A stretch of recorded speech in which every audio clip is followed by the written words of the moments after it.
Magandang araw, ako si Stacy. Narito ako para ihatid sa inyo ang kahalagahan ng pag-iipon. Ang pag-iipon kapag nagawa ng tama ay madaling gawin at maaari itong magdala ng maraming pakinabang. Maraming dahilan kung bakit nag-iipon ang mga tao. May nag-iipon para may magastos sa mga mamahaling bagay, gaya ng pagbili ng motorsiklo, pagpapaayos ng bubong, pagpapaaral ng mga bata, o panggastos sa isang pagdiriwang o kasal. Ang pag-iipon ng pera ay makakatulong rin sa panahon ng pangangailangan, gaya ng aksidente o pagkakasakit, lalo na kapag nawala ang trabaho.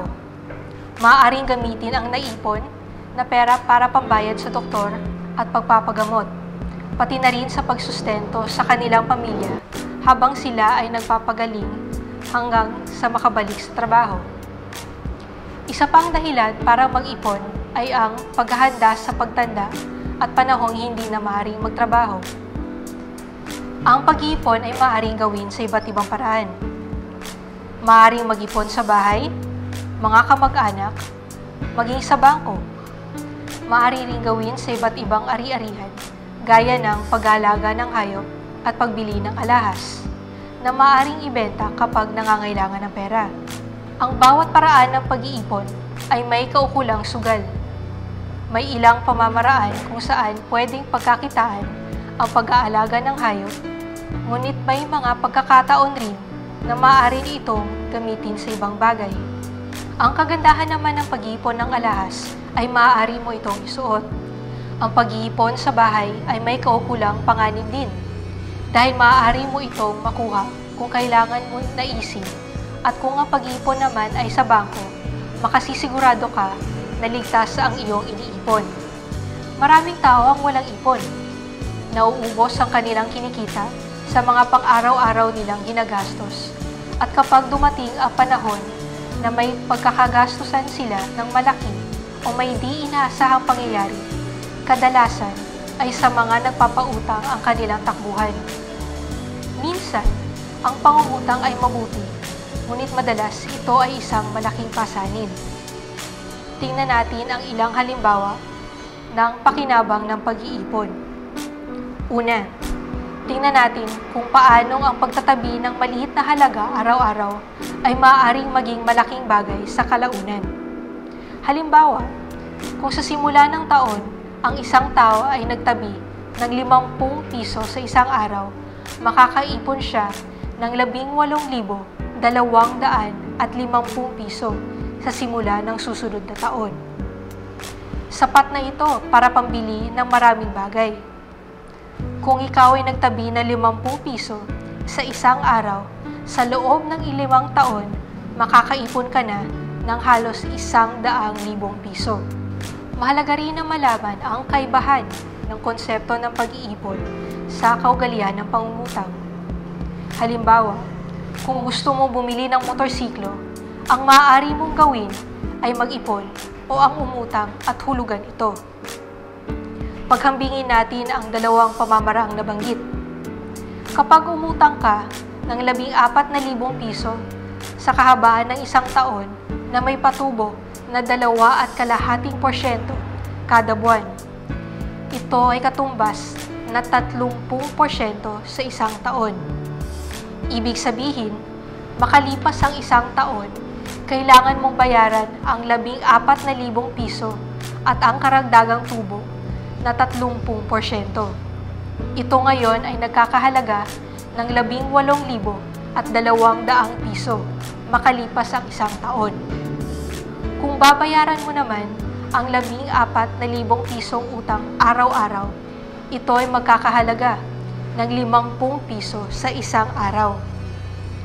Kung gusto mo namang pag-ipunan ang 14,000 pisong pambili ng motorsiklo, maaari mong itabi ang 50 piso araw-araw na ibabayad mo sana sa nagpapautang sa iyo, at sa halip ay bayad mo ito sa sarili mo sa pamamagitan ng pagtatabi nito sa bangko o sa bahay mo.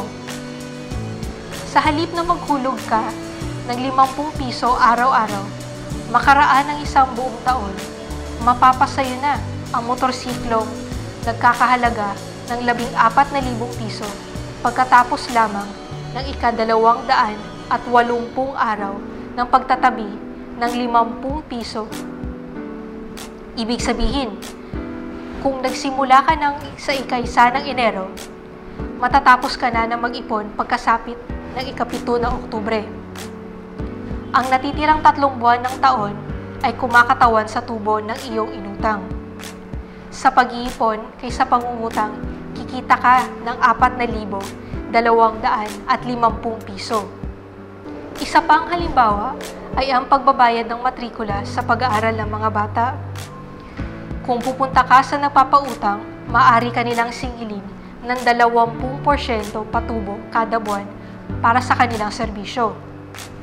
Kung ang matrikula ay 1,000 sa isang buwan at hindi ka nakapagtabi noong nakaraang buwan para bayaran ito, maaaring ibigay sa iyo na nagpapautang ang 1,000 piso sa simula ng buwan at sisingilin ka ng 40 piso araw-araw sa kabuuan ng buwan. Pagdating ng susunod na buwan at kinakailangan ka muling magbayad ng 1,000 piso, lumalabas na ang nabayad mo na sa nagpautang sa iyo ay 1,200 piso para sa nakaraang buwan na utang. May 200 pisong pagkakaiba kada buwan, kada bata. Kung nagpapaaral ka ng 5 bata, ito ay aabot ng 1,000 piso kada buwan. Kung magsisimulang magtabi ng 40 piso araw-araw, 1 buwan bago ito kailangan bilang pangmatrikula, pagdating ng takdang araw, hindi na nila kailangang lumapit sa mga magpapautang. Magagamit pa nila ang naitabing 200 piso para sa ibang pangangailangan. Sa kabuuan, mahalagang malaman na maraming mabuting maidudulot ang pag-iipon. Malaking tulong ito kapag dumating ang mga di inaasahang pangyayari, gaya ng mga sakuna at aksidente. Magkakaroon ka rin ng kalayaang makapamili ng iyong pagkagastusan na hindi na nangangailangan ng pahintulot ng mga bangko at ng mga nagpapautang.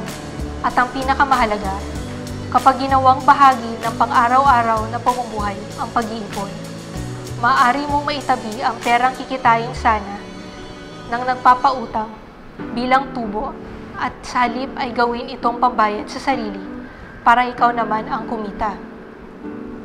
Sana'y naging kapakipakinabang ang video na ito sa inyo para makagawa kayo ng mga desisyong mapapadali sa katuparan ng inyong mga minimithi.